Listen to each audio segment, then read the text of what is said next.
வாரிசு அரசியலை பற்றிய முதல்ல செங்கோட்டையனுடைய பார்வை என்ன? செங்கோட்டையன் வாரிசு அரசியலை ஏற்கிறாரா நிராகரிக்கிறாரா? அங்கேருந்து ஆரம்பிக்கணும். வாரிசு அரசியல் எனக்கு ஒரு துளியும் உடன்பாடு இல்லை அப்படின்னு ஒருவேளை செங்கோட்டையன் ஒரு முடிவுக்கு வர்றாருன்னு வைங்க. அப்படிதான் அதுதான் அவருடைய விமர்சன பார்வையின் உள்ளடக்கம் அப்படின்னு எடுத்துக்கொண்டால் நீங்க ஓபிஎஸோட போய் என்ன செய்ய முடியாது, கரம் கோர்க்க முடியாதுல்ல. ஓபி ரவீந்திரநாத் என்னவா இருக்காரு, எம்பியா இருந்தார் தானே. அப்ப நீங்க டிடி தினகரனும் சசிகலா அவருடைய வழியில் வந்தவர் தானே, அவருடைய குடும்பத்தை சேர்ந்தவர் தானே. அவர் திருமதி வி கே சசிகலா அம்மையார் டிடி தினகரன் அவர்களுக்கு சித்தி. ஸோ அப்படி பார்த்தீங்கன்னா வாரிசு தானே. அப்போ நீங்க வாரிசு அரசியல முற்றும் முழுவதுமாக செங்கோட்டையன் முரண்படுவதாக எடுத்துக்கொண்டால் இவர்களோடு எப்படி அவரால் உடன்பட்டு நிற்க முடியும் அப்படிங்கிற கேள்வி வருது இல்ல.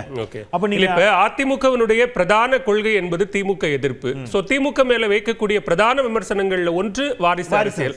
சோ அப்ப அந்த ஒப்பீட்டை அதிமுகவுக்கும் அவர் பொறுத்துறாரு. திமுகவில் மட்டும் வாரிசு அரசியல் இல்ல, அதிமுகவிலும் இருக்கு அப்படிங்கறத தொண்டர்களுக்கோ அல்லது பொதுமக்களுக்கோ வெளிப்படுத்துகிறார் அப்படின்னு அதை பார்க்கலாம். அப்படி எடுத்துக்கலாம். அப்படி எடுத்து சார் அது எடுத்துக்கிட்டா நான் அதுதான் சொல்றேன். அது அதிமுக மட்டும் இல்ல.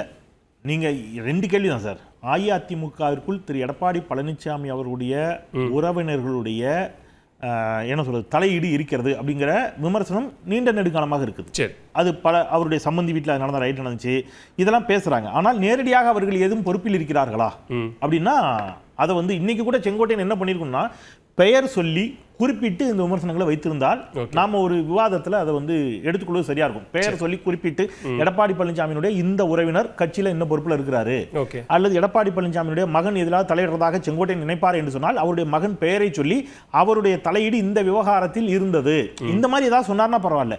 அப்படி சொல்லாமல் அவர் சொல்லக்கூடிய விமர்சனம் அப்படிங்கிறது அது எந்த அளவிற்கு பொருத்தமான விமர்சனமாக இருக்கும் அப்படிங்கிறது எனக்கு ஒரு பார்வை இருக்குது. இன்னொன்று நான் திருப்பி சொல்றேன், அப்படியே ஒருவேளை நாளைக்கு எடப்பாடி பழனிசாமி அவருடைய மகனை அழைத்து ஏதேனும் பொறுப்புகளில் அமர்த்தினாலும் அது அவங்க கட்சி சார்ந்த விவகாரம். அதுல அவருக்கு அந்த பொறுப்பை கொடுக்கறதா இல்லையாங்கிறத அஇஅதிமுக என்ன செய்யட்டும், முடிவு செய்யட்டும். ஒருவேளை நாளைக்கு எடப்பாடி பழனிசாமி அவருடைய மகனை அழைத்து வருகிறார் அப்படின்னா அவர் தேர்தல் நிற்கிறார்னா அவருக்கு வாக்களிக்கிறதா இல்லையாங்கிறத மக்கள் முடிவு செய்ய போறாங்க.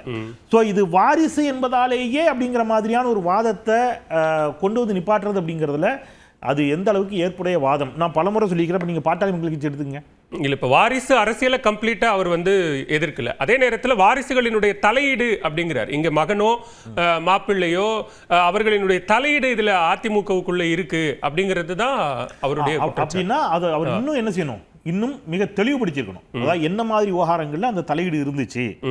நீங்க ஒரு உதாரணத்துக்கு கட்சி பொறுப்புகள் போடக்கூடியவற்றில் இவங்களுடைய தலையீடு இருக்குது அப்படின்னு செங்கோட்டையன் நினைப்பாரு என்று சொன்னால் அதெல்லாம் அவர் பின் பாயிண்ட் பண்ணி சொன்னார்னா தான் ஒரு பொதுவெளி விவாதத்தில் நம்ம அதை எடுத்து அது தொடர்பாக நம்ம கேள்வி கேட்கலாம்.